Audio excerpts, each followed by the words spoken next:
Can you hear it with your ears? Can you see it with your eyes? Can you feel it wiggling between your quivering thighs? That thing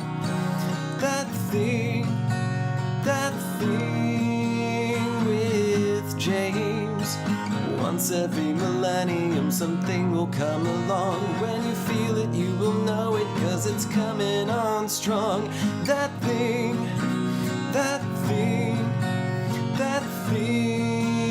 with James. Sit back, relax, deep breaths, no stress.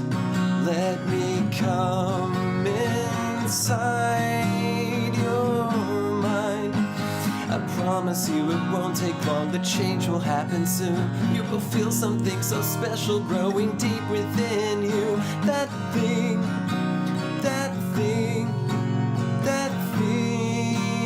with James. That thing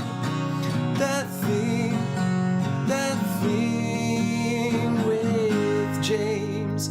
That's me. Hi. Welcome to episode 17 of That Thing with James J. Asher II. That's me. Today's episode is sponsored by... Wait for it. My printer kind of jacked up, so I had to write down the copy. Okay. Today's episode is sponsored by Secondhand Sensations of Buffalo, New York. Sex is expensive. There's no need for your sex accessories to be expensive, too. Most sex accessory companies mark their products up by as little as 500%. What a ripoff. Secondhand Sensations of Buffalo, New York wants to save you money and stress. From edible undergarments to studded double-headed dildos, from vibrating cock rings to laughing anal plugs, from dental dams to diaphragms to twist-headed condoms, Secondhand Sensations of Buffalo, New York has everything you'll need to get off cheap. All of their products have been refurbished and tested for quality by their expert team of science professionals. You won't find better quality refurbished lubricants, toys, suspension gear, and more anywhere else. Save your money for your partner or partners. Save with Secondhand Sensations of Buffalo, New York. It's true. I started using Secondhand Sensations of Buffalo, New York 3 years ago, and I haven't found better quality, refurbished products anywhere else. And the price, you just can't beat it. Most of their condoms don't have holes in them, and my partner and I have gotten a lot of joy out of their house brand Tickle Wand, made of 100% real, natural ostrich feathers from Da Nang. Call today and mention this podcast, or visit their website and use the promo code THING to get free shipping off your first order. Secondhand Sensations of Buffalo, New York. Prices and quality so low, you'll blow. Wow, how about that? Okay. I'm recording this, and as usual, I'm wondering if I hit record on the video for the viewers. Let me check. Damn it. Yeah, it's happening. It's doing its thing. Okay, so today, got some good stuff for you. Oh, before I get into it, I got to tell you, you can find me on social media, on Instagram and Twitter. I have a Facebook page, but I don't really fuck with it. But you can find me on social media at James J. Asher. You can visit my website, jamesjasher.com. And if you wish to become a patron of the show, you can donate to my Patreon account at patreon.com/ThatThingWithJames. It's a dedicated monthly donation if you sign up, but you can pay as low as $1, or if you have fuck you money or just really poor money management skills, you can pay like $3,000. I don't know.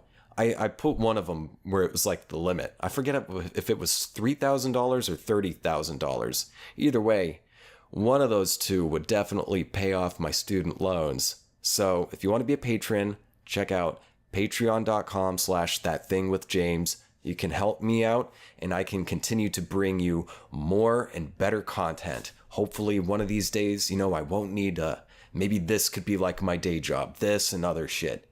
Hopefully, whatever. I've talked about that shit enough on other episodes. Now, I wrote an agenda for today. I wrote plans for how I want this episode to go, what I'm going to talk about, because I tend to ramble. See, I'm rambling right now because I'm going off of my... I'm not going off. I'm going off track here. I'm not sticking to my outline. So let's see here. Okay. Prices and quality so low you'll blow. Secondhand sensations of Buffalo, New York, refurbished adult products. Let's see here. So here's what's coming up for the show today. We've got Catch-22 was disappointing. The TV show, that is. A Bear Dream. And I'll talk a little bit about my own recurring dream that wasn't about bears. So let's start with Catch-22, because I mean, the last episode was entitled Catch-22. And I was really excited for the new Hulu show to come out of Catch-22. And I was excited because I enjoy the book. I think it's one of the best books ever written. And I enjoy the movie that was made in 1970. I thought the movie was a wonderful adaptation of the book. It caught the tone. It caught the essence. It caught the humor, the absurdity, the madness, and the horror. Now, the TV show, it doesn't quite catch it quite as well. I've only watched the first 3 episodes because I watched them yesterday, because it came out this past Friday, yesterday for me now. I don't know when it is compared to where you are now listening to this. You could be years away. But anyway, it was yesterday to me at the time of this recording right here. The show came out on Hulu. It's a Hulu original. And I got 3 episodes in and I got pissed off and stopped watching it. I'm going to finish the season. I'm going to watch the whole season. But as of right now, as of 3 episodes in, I am disappointed. I don't know if the problem... surely, the problem's probably me. The problem is probably me and the show itself. Now, I can't say... I can't speak objectively. No one can speak objectively, especially when it comes to interpretation and analysis of art. However, that's all subjective. So all of this is entirely subjective. And I'm going to go off on some related topics that are not directly critical of Catch-22, but I will use the new Catch-22 TV show as an example for the kind of thing that I was kind of trying to talk about in the last episode, about how I felt like so many movies in the 70s were willing to be subversive. Subversive in the way that, they're pretty heady movies, pretty intellectual movies, I would suppose. Even if it's, a gritty grime movie, there's a lot to think about. And the production quality, the performances, the writing, the message behind what's going on, the subtext, all that stuff, it's pretty unabashedly, what's the word I'm looking for? Uncompromisingly artistic art. And I feel like you get that every now and then these days, but per capita, it's nowhere near what it was in the 70s, at least from what I've seen. The movies I've seen. Maybe I've just seen the select good ones. Because, there's a shit ton of really bad movies from the 70s. But there's, I don't know. I feel like there's not as many that great movies or shows. That's not to belittle the great movies and television shows and web series that do exist now, because there's some fucking great ones. Breaking Bad, for example. Great series, fantastic writing, and you were there. You were there and you were empathizing with the hero as he made his descent into a villain. Unlike a certain fantasy series called Game of Thrones that a lot of people are unhappy with because they're kind of rushing that descent into villain, into evil from some of the characters. Anyway, I'm not going to talk about that. There's like a fucking enough people talking about Game of Thrones right now. So, okay, let's see. I got some notes here. Catch-22 was disappointing. Did the opposite of Subversion. Hard bodies. Okay, hard bodies. So this is another thing I was talking about in the last episode with how movies from the 70s often, so many of them, and just a lot of older movies. It's definitely gotten more over time, more about beautiful looking people. A lot of the movies from the 40s and 50s and stuff, there's just some like fucked up looking people, There weren't that many hot people, I suppose. I don't know why that would be. Probably medicine, nutrition, cosmetics, lotion, skin lotion, whatever. So one of the things that really stuck out to me in the first episode of the Catch-22 streaming series was there was a shower scene where like this squad of guys, they're all taking a shower, and they're all just like perfect, chiseled, hard-body dudes. I don't think a single one of them weighs under like 160 in mass. Just pure muscle mass, baby. And it kind of pissed me off. One, dudes didn't look like that back then. I mean, that's not to say there weren't muscly dudes, but there were different types of workouts. There's different workout machines, different types of workouts. So the bodies were sculpted in a different way. There was different, again, nutrition and medicine, different health knowledge back then. So there weren't really that many super muscly people. I'm kind of on the thin side for these days, but, back, 60 years ago plus, however long it was, the 40s.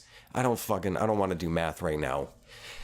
Back then, back in the day, it was not uncommon for a guy to be more thin like me. Maybe not so muscle mass, not so beefcake, baby. And so that was just kind of a red flag to me of like, the show is, okay, this is going to lean into the average conventional Hollywood presentation. Because right now, they're not showing any skinny, ugly, hair-thinning, zitty, dudes with back hair on them in the shower. They're not showing real guys. Not to say that the guys in the shower weren't real people. They are beautiful beings as well. We all deserve to be treated well. We all deserve to be taken care of and have our basic needs met. However, you know what I'm talking about. Hollywood really wants you to, mainstream, average, fucking golden veneer, they would rather give you they would rather not give you substance. They'd rather give you sizzle rather than substance. What I mean is, if something looks good, but maybe there's no deeper meaning to it, it's just sort of a superficial thing to get you off. That's what, average Hollywood productions would give you, because that shit sells. Sex sells. Beautiful bodies sell. Good-looking people sell. And I feel like that's just part of like a massive thing where a lot of entertainment and beyond stuff, just content stuff, it just dumbs it down. It's cynical. It assumes that people are dumber than they actually are. And so maybe dumb the message down. Maybe dumb the dialogue down some.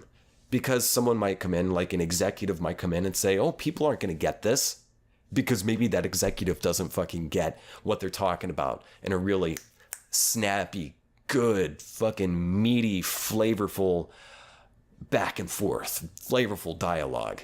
Peppered, spicy, spicy dialogue. Maybe a certain executive doesn't quite get it.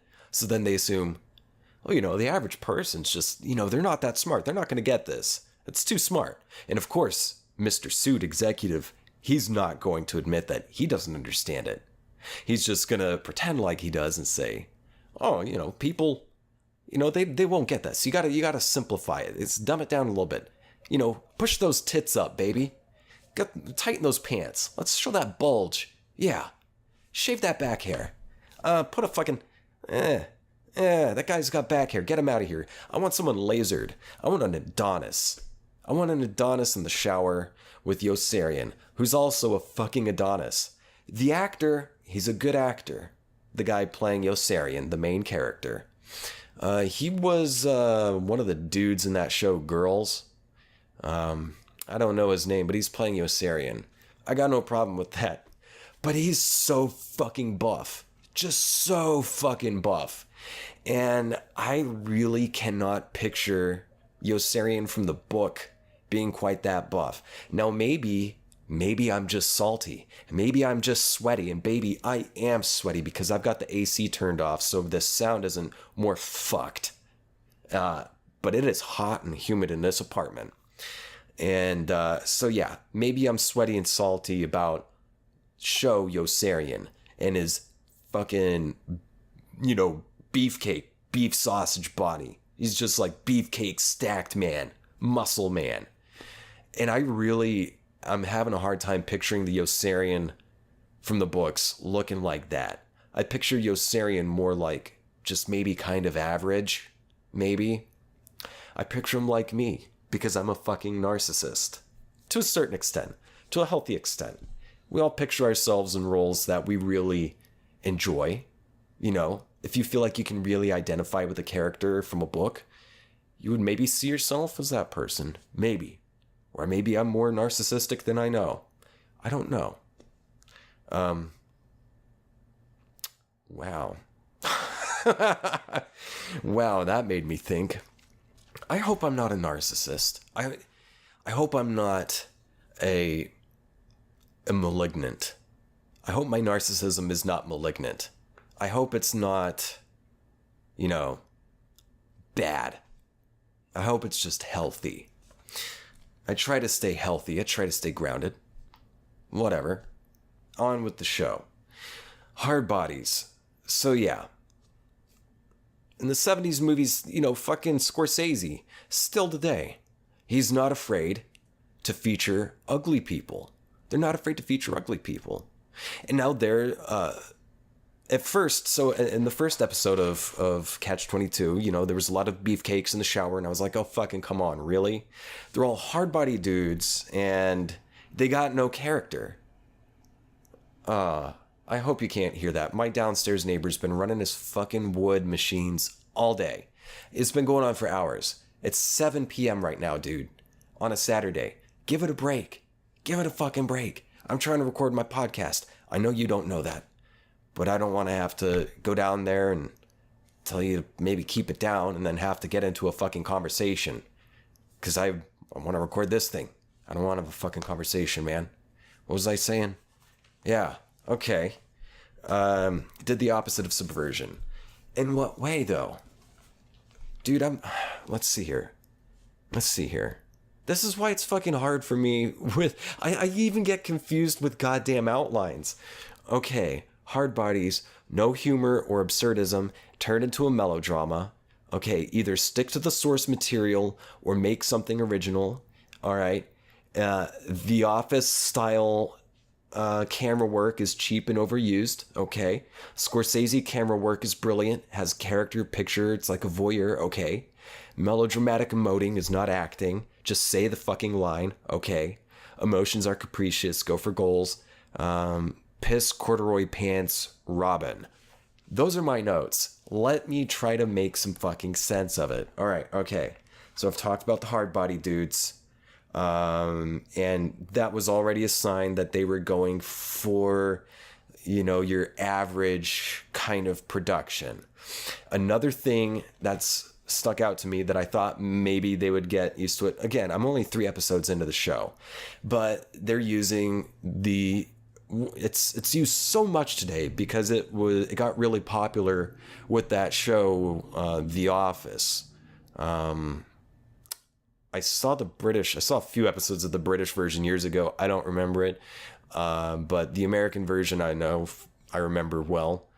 And it's got that camera thing. It's got the steady cam where it's almost like you're there and it kind of affects you. I guess it first got really popularized with like found footage kind of shit like Blair Witch, but it was adopted into sitcom television world, as far as I know, with The Office, the American version. Again, as far as I know. And basically, if you've seen it, you know what I'm talking about, where it's got the camera moves around like it's like a handheld sort of thing, almost like documentary, but not quite documentary because it's a little too clean. So it's almost like it's trying to emulate a person's field of vision, where the camera kind of moves around. It's never steady, it's never set, and it never shows the space around you. It never shows the environment, the setting. And maybe before they clip to another scene, maybe they'll show like the exterior of Dunder Mifflin paper building offices. That'll be about the extent of the setting. And then once it gets to it, it's pretty like squared up on faces on whoever's going to be talking next. Talking head. And that's another thing, is because in order to clip out all the surrounding, you have to get close enough. So it's kind of like the camera's from the bust up. The frame is from like the bust up, you know, man. Blah, blah, blah, blah, blah, blah, blah. What was I going to say? So the camera kind of moves around. It's never steady and it's kind of shaky.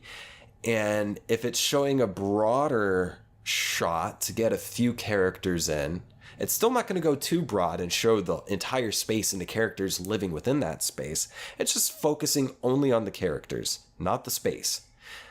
And I've got a little bit more to say about the space here in a second, but it doesn't really close in on the space. It's the camera's always focused on what's going on with the characters.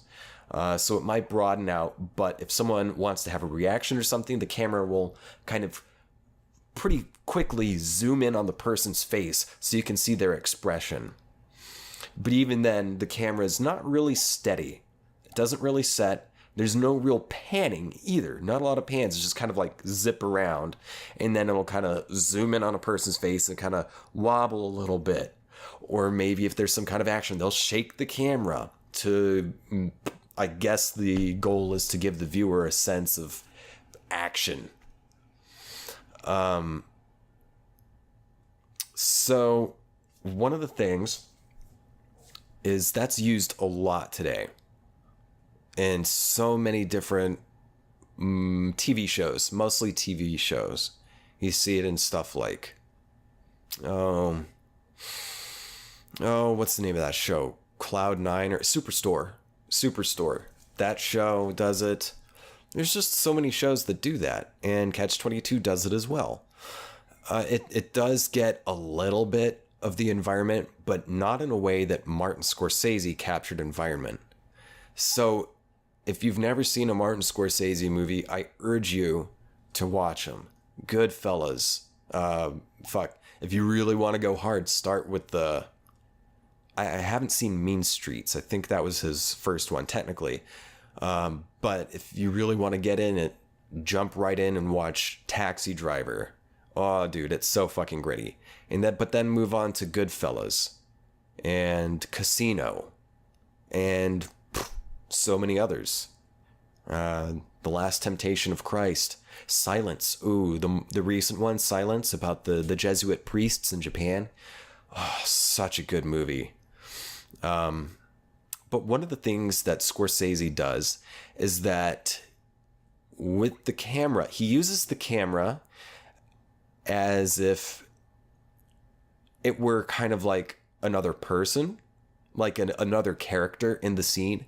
And he also uses the environment, the space that the characters are in, uses the environment also as a character. He is not afraid of backing up and showing a lot of space around whatever character he's focusing on. So a good example is from Taxi Driver. The main character, Travis Bickle, he's talking, well, he's leaving I think he's actually having a phone conversation with a woman who is his romantic interest. However, he just took her on a really weird, really bad date to a movie, to an adult movie, at a porno theater in Times Square, because it was New York in the 70s. And he basically disgusted her completely. The guy's nuts. Travis Bickle, he's totally nuts. And I'm not giving anything away, but there's this scene where Travis Bickle, after the date and after she just refuses to talk to him anymore, he goes to a payphone after work, and the payphone, actually I don't think it's a payphone, it's a phone, because he's a taxi driver. So he's at the, taxi headquarters, whatever the place is called, the dock, the shipping yard, the cab yard. Well, he's there, and he goes through the main office, and it's sort of like in a hallway. One goes horizontally to the camera, left and right, and the other one goes vertically, up and down, with perspective of the frame, the camera frame, the picture frame. So what happens is Travis has a phone conversation, and it goes poorly. He calls her back, and she finally answers. After how many calls, she finally answers, and he just cannot understand what he did to upset the woman, but he understands that the woman is upset. He has a hard time processing what exactly he did to make her upset, but he understands the concept that she's upset, and he doesn't want her to be upset. So he calls and he tries to make amends, but he has a hard time kind of processing things, especially really emotional, nuanced emotional things. And so the phone conversation, it goes downhill, and it gets really pitiful. It gets really pitiful and uncomfortable. Now, I've seen some making of clips from the movie, and this scene is one that Martin Scorsese likes to talk about, and it fits with what I'm trying to get at with the camera work that he does and how it affects the viewer and what it means.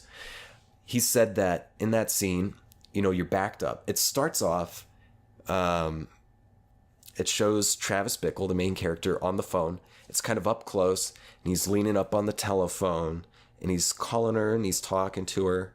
And as the conversation goes on, it just kind of gets worse and worse, just more and more uncomfortable in how pitiful it is. And as that happens, slowly, the camera backs up. It pans out. So Travis becomes slowly smaller within the space, and the space becomes larger. And you're seeing where you are.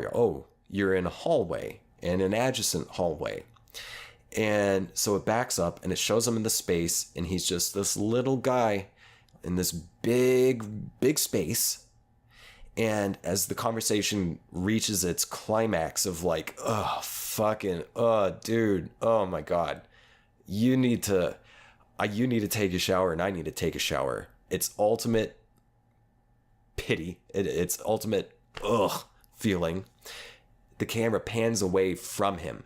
It just turns and looks down the other hall, and it completely cuts Travis out of the picture. So while you're doing, the scene's still going on, you can still hear him talking on the phone and struggling and failing with his love interest. But all you're looking at is an empty hallway. And Scorsese said that he did that intentionally. And the reason he did that was to show, it was kind of, he approaches the camera like it's a character. Now the camera, this additional character that you don't really see, but you see through the camera, it was watching Travis talk and try to save himself. But he failed. And he failed so hard that it was just kind of embarrassing to even watch it happen. It's so embarrassing to even be there. Say, like, you go out to something, you go out to dinner with your mom or something, and you and your mom have a hard time getting along anyway, and say your mom gets belligerently drunk and starts making a fucking fool of herself. You feel like, oh my God, I don't even want to be here. That's never happened to me. I'm just using that as an example of a situation in which you'd be like, oh God, get me out of here, please. Well, that's kind of what the camera's doing in that scene. It's moving away. It doesn't even want to look at Travis because he's just so fucking pitiful. It's hard to even look at. He does that a lot. And in that way, he also shows a lot of the environment. The environment is the special, sometimes unnoticed character in a scene. And I'll talk more about that in just a second. I need to drink some water. I'm back. I literally just recorded this part. I was like 5 minutes in, and then my neighbor started hammering and hammering and hammering right below me. So I'm having to re-record this now. So let me try to recreate what I was talking about. I was just talking about the camera and how the camera works and how the camera has a certain personality. It has a perspective. It has a point of view. And it has a personality. The really good directors and camera workers, photographers, know how to make the camera have a certain intelligence, have a certain sentience. Another thing a lot of really good filmmakers do is they get a lot of wide shots and they stay in a lot of... their camera work is simple. There's not a lot of willy-nilly wiggling around or just zooming in all of a sudden on something that maybe isn't that impactful, as the Office camera kind of tends to do. It's just sort of meandering. It's not steady, which it's a certain aesthetic that I feel is entirely overused in so many different television shows today. It's mostly television shows that I've noticed that do it. It's so overused. Ew. An Emily hair. It's about 3 feet long. And I just found it on my leg. I find those hairs everywhere. What really good filmmakers do is they keep it simple.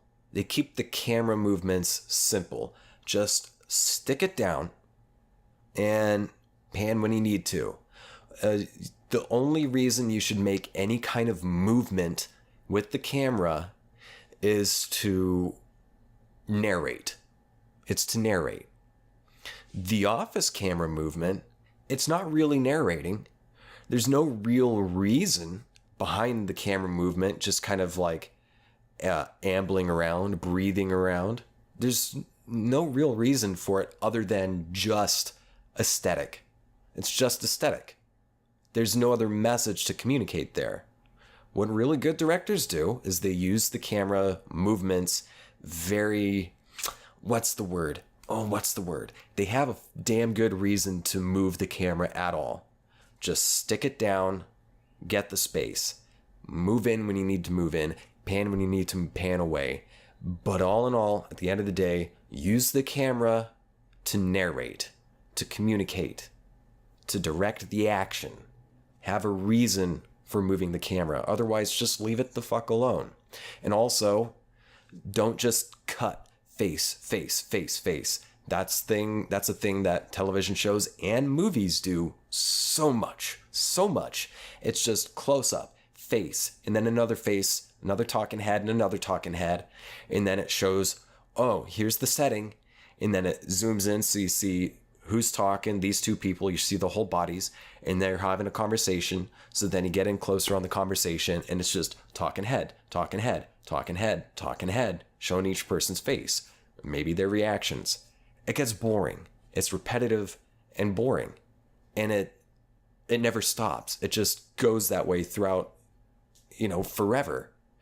Really good camera work doesn't just do that. And if you watch a lot of older movies, and the reason is a lot of it's technological, because, you know, back before steady cams were a thing, before something you could just pick up, cameras were really fucking heavy. And maybe you could only afford one. So, and maybe you can only afford so much film. So you'll have a lot more broad shots, and you'll show both characters in the scene talking to each other. And then maybe if you want to kind of go around and move in on someone if they're communicating a really important message, you can do that. But for a large part, Catch-22, it doesn't do that. And it doesn't really, it's not subversive. It's not subversive by being really good. I think that's what I'm trying to say. I was disappointed.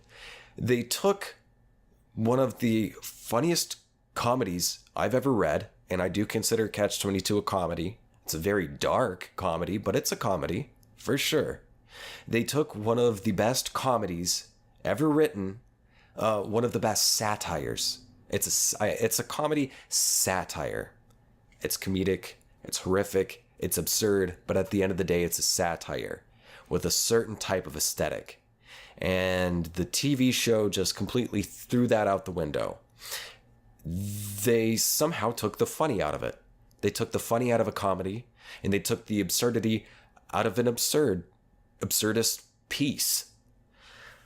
They're trying to go for something really kind of naturalistic, just kind of blah, kind of humdrum, kind of based in our reality. You know, this is our reality. And maybe there's some kind of quirky exchanges between a couple characters. And they do have a few characters who aren't these Mr. Perfect, Adonis, chiseled hard bodies, kind of skinny looking dudes. There are some characters, some good characters, like the guy who's playing Major. I think he's doing a fantastic job. He's great. He's a character. He's got a certain vibe to him. And there's maybe a couple other characters in the show, but for the rest of it, it's just really average kind of acting. It's just average, which disappoints me. Because I was expecting so much from it. And that's what I get for having high expectations. Yeah, the acting, they're going for just like your average naturalistic thing, whereas the book is definitely not that. The book definitely has a certain kind of aesthetic to it. It has a certain kind of vibe. It has a certain kind of cadence and rhythm. It has a certain kind of skew, a certain distortion. It's a distorted reality, what's presented to you in the book. And I feel like the movie from 1970 caught that and translated it very well. It's very much, it's stylized. It has a certain style to it. You know, like Pulp Fiction has a certain style to it. The acting, they'll deliver a line and it's said like in a certain way. I'm not really sure how else to describe it without just showing clips. I don't have the words available to me right now to really put words to vibe, to put words to something that you just kind of feel. But the TV show Catch-22, they're going for the average kind of The Office camera, and then the performances, a lot of them, not all of them, but a lot of the performances are just kind of melodramatic. It's very melodramatic, and it gets fucking boring. They don't go to these extremes. You know, it's grounded in reality, realistic, kind of. That's what a lot of the performances are, and I don't know where that fault lies, if it's with the director, the producers, the performers, whatever. I'm sure the performers could do whatever, but I'm sure that a lot of it comes down to the directors and the producers who get the ultimate say on, like, maybe, you know, try it this way and get the actor to go to some kind of extreme or deliver the line a little off, a little fucking weird, you know? Kind of stylized a certain way, not necessarily fake, not necessarily disingenuous, but just it's got a certain vibe to it. the movements, it's just highly stylized kind of a presentation. They don't have that in the show, really. They got rid of that and said, maybe just, maybe play it more sad. I'm sure maybe the directors are saying shit like that. Be more sad instead of telling the actor a good note, like maybe try to go for this. Maybe try to get your goal this way. Am I speaking clearly enough? God, it's hot in here. I don't know if I'm making any sense, man. And then the weird exchanges, the weird dialogues, they're like, they took the funny out of it somehow. Like, how do you fuck it up?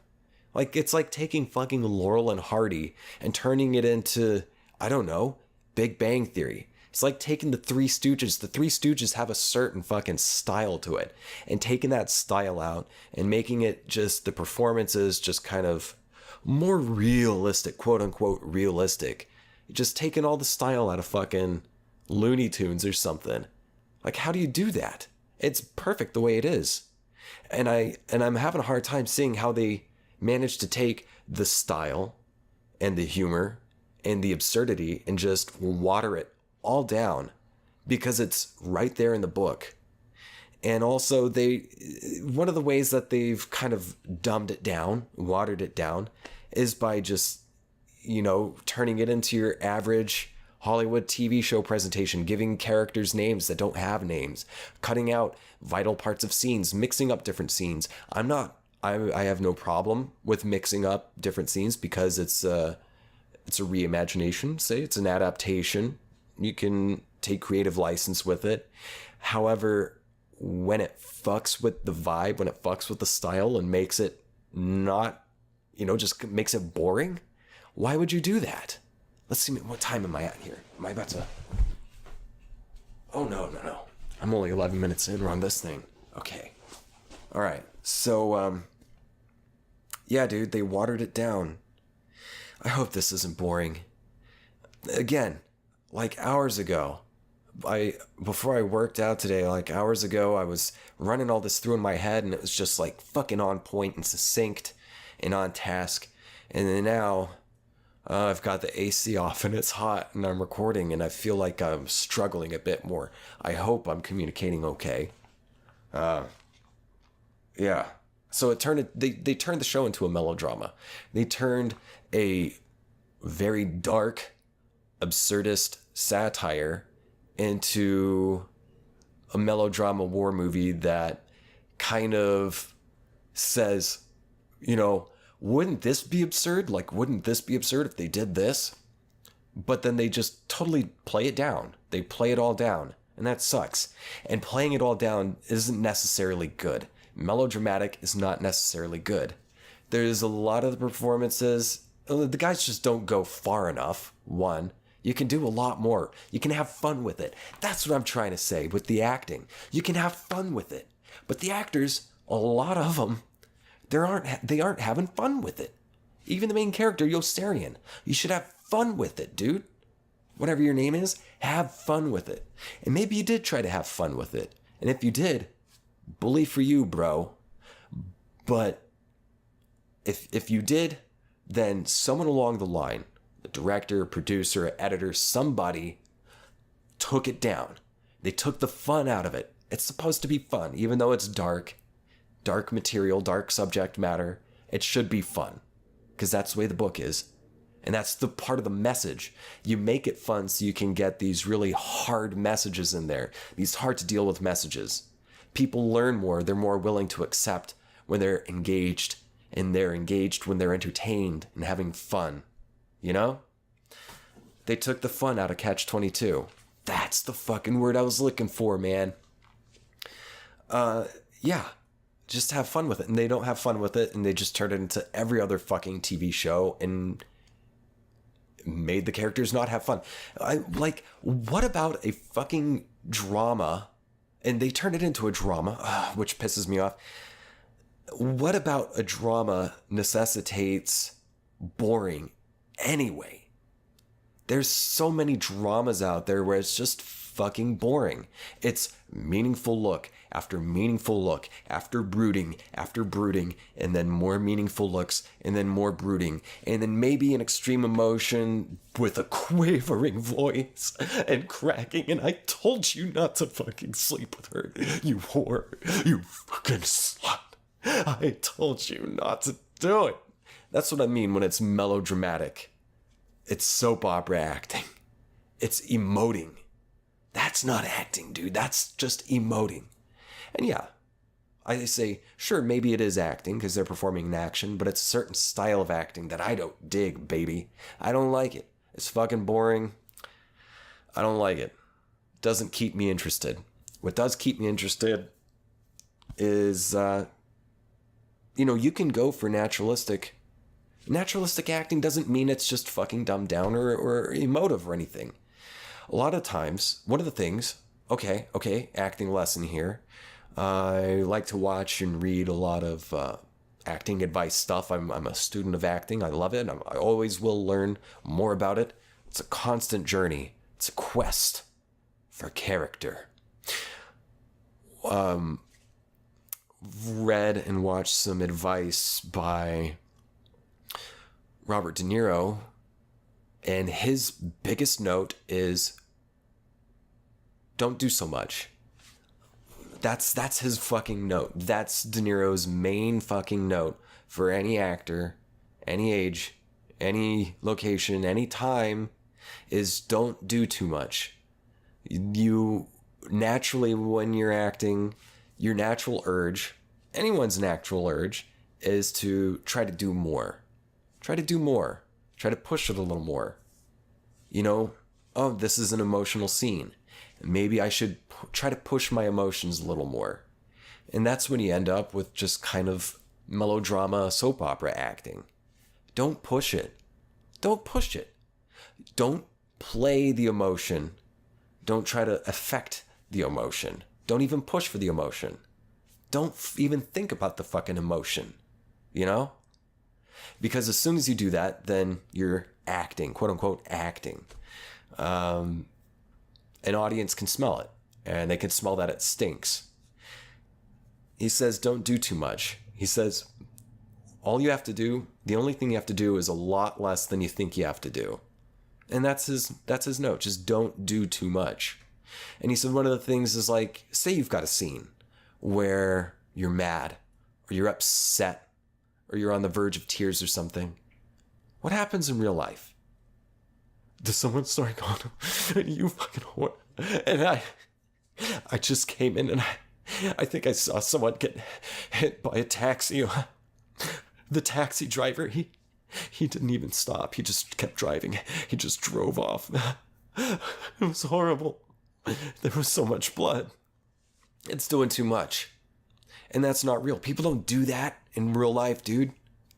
In real life, people try to fucking push their emotions, try to control their emotions, try to hide them a little bit. People try to stuff their emotions, try to stay in control, keep a level head. And you got to understand that. You can break that, but you have to understand it first, just like grammar rules or music theory. You have to understand it before you can break it effectively, break it and break it well. People don't do that. People try to keep their shit together, it's more like, instead of like, oh my God, it's more like, I just saw someone get run over by a taxi. There was so much blood. I've never seen anything. And the taxi driver didn't even stop. He kept driving. He hit the head exploded, I think. That's not focusing so much. That's just spitting the words out. And that was one of the big notes that I got in one of my Meisner classes. In the last Meisner class I took from the teacher was just say the words. Because even when I was like intending to try to not be emotive, when I was trying not to act, I would end up acting. Because I'd get scared and think, oh, I'm not going to get this right. And that's the only reason. You just get scared and think, oh, I'm not going to do this right. Fuck that. Fuck all that. If you fuck it up, fuck it up. All you have to do is so much less than you think you have to do. All you have to do is, and this is what she would tell me, just say the words. Just say the line. Just spit it out. Don't try to say it anyway. Just say the line. For example, let's see here. Let me go back to this copy right here as an example. It's true. I'll read it like I did the first time. It's true. I started using secondhand sensations of Buffalo, New York 3 years ago, and I haven't found better quality refurbished products anywhere else. And the price just can't be beat. Most of their condoms don't have holes in them. See, you can tell I'm reading there.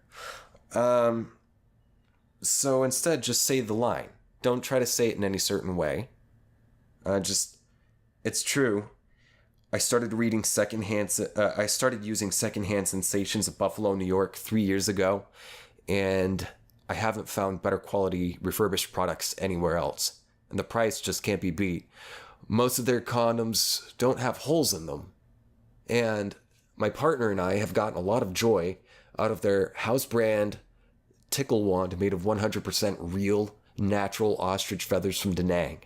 That's just saying the line. And that sounds so much less campy than the first way I read it, where I was trying to affect something.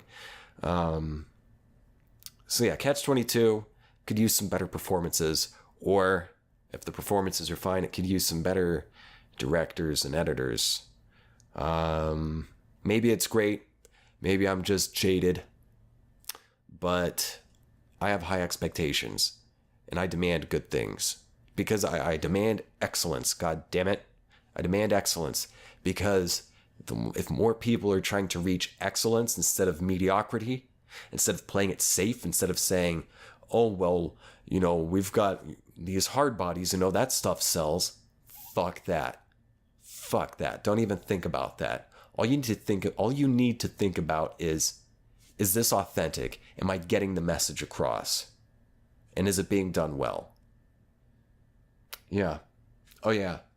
My note here. Piss corduroy pants. Another acting tip. This one was by Robin Williams. I saw some interview with him, and he was talking about class he took. I forget with whom. I feel like it was a woman that was teaching him. I can't think of her name, of course, because I can't remember who it was. But it was an acting class, and he did a monologue that he thought he really nailed. He really thought he nailed it. He hit those highs and those lows. Like, it was really emotional, and he was feeling it so much. And he finished his monologue, and then the teacher gave him a critique and said, Robin, that was kind of like pissing yourself in corduroy pants. It might feel good to you, but we couldn't see any of it. That's acting. Just because you're feeling it doesn't mean it's coming across. All you need to do is a lot less than you think you do. All you need to do is just say the damn lines. Have an objective. Know why you want it. Know what you're going to do to get it. And then try to get it. And then deal with the obstacles as they arise. So yeah. Catch-22. I wanted you to be subversive, but instead, you came out status quo, bro. Not fun for me. Maybe it's fun for a lot of other people. Maybe it's great. Again, I might just be jaded. But I was expecting excellence from an excellent story. And the way they're mixing it up, it's not really helping it. I feel like all it's doing is just kind of dumbing it into a melodrama soap opera show, like every other fucking show's a soap opera. Even if it's not necessarily soap opera, fucking primetime dramas, they're soap operas. That's what they are. They're just really high production soap operas. And yeah, I'm disappointed. What was I gonna say? You could have been subversive, but you're status quo. Not fun for me, bro. Okay, next, I'm going to get on to my next point, but first, I need to drink some more water because it's really hot in here still. I'll be right back. I'm back. Let me get on to my final note here. I got an email from a dear friend of mine who's also a fan of the show. It's from my friend Josh. He says, "Hey James, I hope you're doing well, buddy. I have a question/topic for you. Do you or have you ever had any reoccurring dreams? I had one for years where I was being chased by a bear that was trying to kill me. They were typically in different locations with different people. They were always so lucid and vivid. It actually inspired a tattoo that I got. It's a bear tied in ropes. After the tattoo was finished, I've never had the dream again." Whoa, trippy dude. Kind of fascinating how our subconscious mind works. I still never really pinpointed the exact meaning of my bear. Anxiety, fear, depression, hell, maybe all of the above. Anyways, I thought maybe reoccurring dreams would make a cool topic to talk about. It does. And he sent me a picture of the tattoo. It's a cool tattoo. Yeah, it's a bear kind of going like, rah, but it's got some ropes on it, kind of keeping it back. Let me think here. Is it anger? Do you get angry? Are you kind of just sort of mad about certain things, like the way I am about how Hulu's TV adaptation of Catch-22 turned out? I kind of want to go, rah, but I got to use my internal ropes to keep me, in check. Maybe it's anger. I asked Emily about it because she's pretty damn insightful. She gets a lot of animal imagery, a lot of like Native American imagery in her dreams, and she's really good at interpreting the dreams. Emily said that bears kind of signify security, strength, security, protection, and home, having a den. So maybe it's just all that together, just kind of home, feeling secure, feeling safe. And maybe if you were being attacked by the bear in your dream, maybe that meant you felt like you had fear of losing that stuff.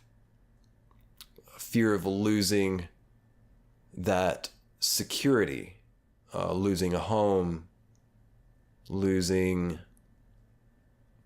safety. So that's kind of what Emily thought, and I think that sounds good to me. Sounds good to me. What do you think? Maybe it does mean that. And since you got the tattoo, you haven't had the dream anymore, which is really interesting. And I think it's really cool. I think maybe that was a fear that was really plaguing your subconscious, your unconscious. Maybe that fear was plaguing you, and maybe you still have that fear, but maybe it's not quite as potent as it once was before you got the tattoo. Maybe by getting the tattoo, you kind of, I like to call it, mortified the issue. That's what I like to do with writing. If I have a problem that is unresolved, something that's just really on my mind, I have to write it out. It will not get off my mind until I write it out into words. And that's just taking the thoughts out. Because when it's floating around in your head, anxieties, neuroses, fears, when it's just floating around in your head, it's just sort of formless. It's like a formless threat. It's a threat you can't really see, but you feel threatened.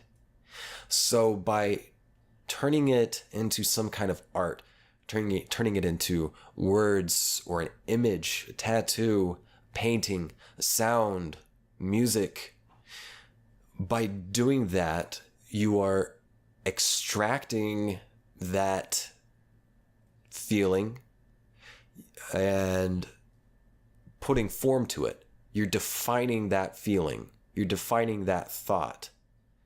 You're giving it a body so that you can look at it. You're taking it from out of your head. You're taking it out of your head and putting it into physical space, be it sound or something visual like a tattoo or words written, printed. It's visual, and you can see it, and you can look at it, and you can examine it, this thing that might feel threatening to you. And if you can look at it, you can kind of figure out maybe what about it threatens you. And it just sort of exercises it. It takes it from the immaterial space of thought and puts it into material space. So yeah, I think it extracts that energy from you and puts it into physical space.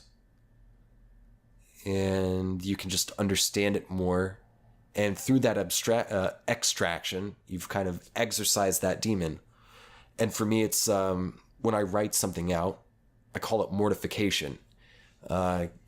Say, I write about a lot of things that happened in the past. I write about a lot of stuff that's in the future. But particularly with issues of the past or current anxieties that stem from past issues, to write about those past issues and maybe how they influence you currently, I call that mortification. You're putting those ghosts to sleep. Those are undead things. Those are dead things. Those are ghosts haunting you. And by extracting them and putting them into physical space and understanding them, you are burying them. So they can't haunt you anymore. Their place in the space of your head, they don't really have a home anymore. There's no reason. You've uprooted them, you buried them. You put the skeletons where they needed to be. Took them out of the closet, put them in the ground, or burned them on a pyre like a badass motherfucking Viking, boy. So I used to have a couple recurring dreams. There was mostly one recurring dream. I had it a lot when I was like on the verge of becoming a teenager, and throughout my teens on into, I think maybe the last time I had it when I was when I was 18 or 19. My dream was unsettling. So I started off, it was about a machine, maybe conforming. It was maybe about status quo. It was maybe about subverting status quo and not being fed to some kind of machine that eats humans, because that's what happened. I start off in a prison that looks like one of those, I don't know, what do you call them? Stall, a clothing stall. You know, you go to Dillard's or something and you want to try on the clothes. So you go to the clothing trying on room and get into one of those stalls, and you know, they've got those doors with like the fake wood slats on it that don't really open. And so I started off, I was in one of those stalls and I was trapped. That was a jail cell for me. And I look over, I get up on the bench and I look over into the next stall, and it's the Wayans brothers. I was a kid, so I was a fan of the Wayans brothers. I still am. They're fucking great, the Wayans brothers. But it was definitely relevant, you know, in living color. And then they had other shows on. They were still doing shit. Scream. I think that's Damon Wayans. There's so many Wayans brothers. But yeah, well, they were there. Which is funny. But, all right, so I'm in this jail cell / clothing trying on stall, fitting stall, and then flash, scene change. I'm on an icy landscape. It's just a desert of ice. It's flat, just flat ice as far as the eye can see. Maybe on the horizon there's like icy mountains, glaciers on the horizon around us. I'm nude, and I have skis attached to my feet, just strapped to my feet. And I have a metallic collar. I've got a metal collar, a thick metal collar around my neck. And there's a thick, heavy chain attached to the collar. Like I'm a dog. Like I'm a slave. Because I know I am a slave to whatever's at the other end of this chain connected to my collar. And I look around and there's dozens of other people, all of them nude like me, wearing skis with thick metal collars around their necks attached to long, thick metal chains.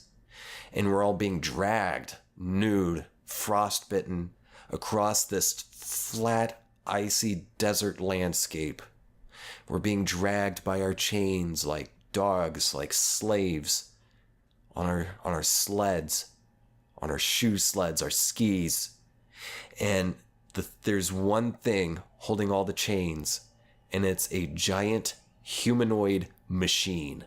I know this thing's a machine. It's huge, maybe, 50 feet tall. Maybe about 50 feet tall. And it's dragging dozens of us by our necks.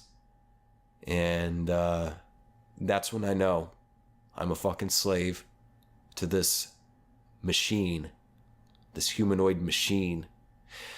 Flash, scene change. I'm at a barbecue somewhere in Oklahoma. I don't know why it's in Oklahoma, but I knew it was in Oklahoma. And what's weird is that I started having this dream before I lived in Oklahoma. I started having this dream when I was a kid in New Jersey. But I'd been to Oklahoma before to visit family. But flash, I'm at the back of some nice like 2-story house. It's painted white. There's a nice backyard and there's a barbecue. And all the people that I saw in the last scene with just nude being dragged through this frosty hell, all those same people, all of us slaves, we're free. We're all free in this beautiful, balmy summer backyard, having the barbecue. You know, we've got the grill up, we're cooking hot dogs and hamburgers, and there's music playing, and everyone's got iced tea and lemonade, and we're all just free and happy, and we're clothed. We're clothed.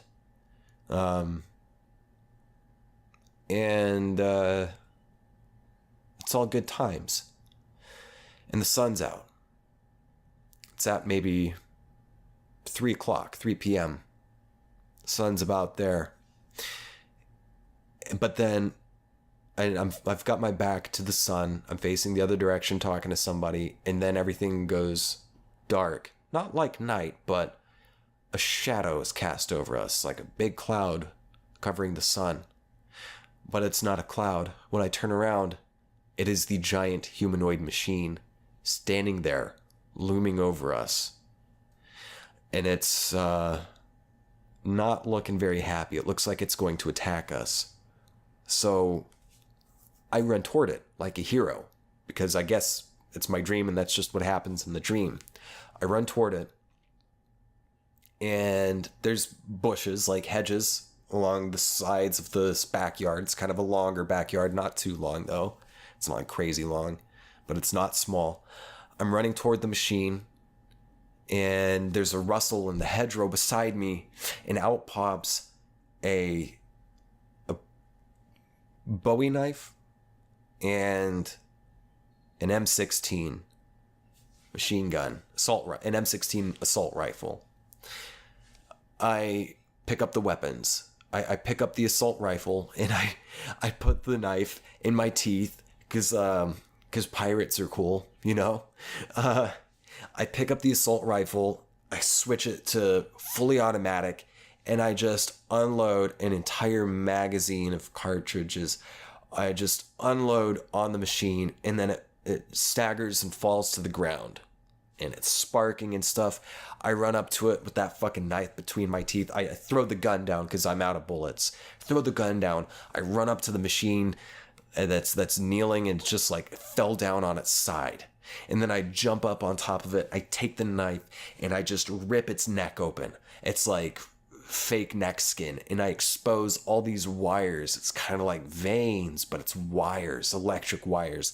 I expose the wires, and I start just using my bare hands, I just start ripping at the wires, and there's fucking sparks and fucking sparks and shit flying everywhere. Arc light, just tearing those fucking things out until the light goes out in its eyes and the thing's not moving anymore. It's not twitching. It's done. It's fucking dead. I get off of the giant humanoid machine. I walk back, and everyone's just kind of in shock. But then they cheer, because the machine's dead. And we're all cheering, and oh wow, thank God, we're alive. We conquered the machine, we're free. And then a similar shadow casts over the party again. I turn around. The machine's not dead. It's still very much alive. And it has a gigantic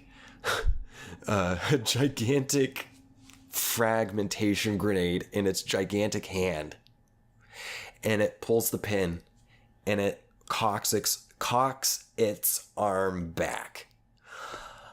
And we all run into the house. We run into the house and close the back door and lock it, but there's a window there. And the machine lobs its grenade at the house. And just before it explodes, boom, I wake up. No explosion, but right before it hits, I wake up. And that's it. I had that same dream that same way for, about a decade, almost a decade.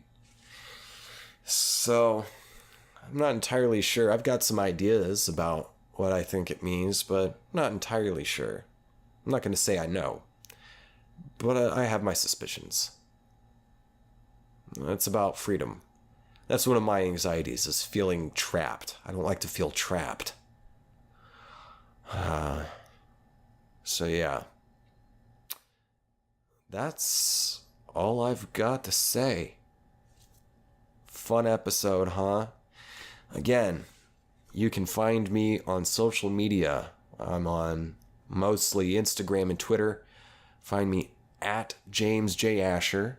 You can visit my website, jamesjasher.com. And if you wish to help support the show, you can become a contributor at my Patreon, patreon.com/ThatThingWithJames. It's a monthly donation setup. You can donate as low as $1 a month. And I'll have all these details in the description. And also, if you're watching this on YouTube, please press the like button if you like the video. Leave a comment if you feel like commenting. And please subscribe if you haven't done so and you feel like you would like to subscribe to this channel. Okay. Love you guys. Bye.